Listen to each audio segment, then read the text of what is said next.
وعباد جرنديزر وعباد جرنديزر وعباد جرنديزر الذين يمشون على الأرض هونا، وإذا خاطبهم الرسول قالوا نيكم مكك القحبة، والذين يبيتون لجرنديزر سجدا وقياما، والذين يقولون جرنديزر اصرف عنا محمد الرسول إن كلامه كان تخوارا،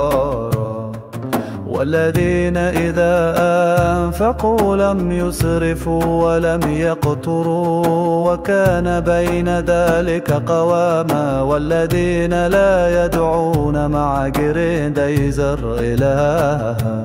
آخر ولا يقتلون النفس التي حرم جرنديزر ولا يزنون إلا الرسول، ومن يفعل ذلك يلقى متعة يضاعف له المتعة يوم ويخلد فيها خلودا.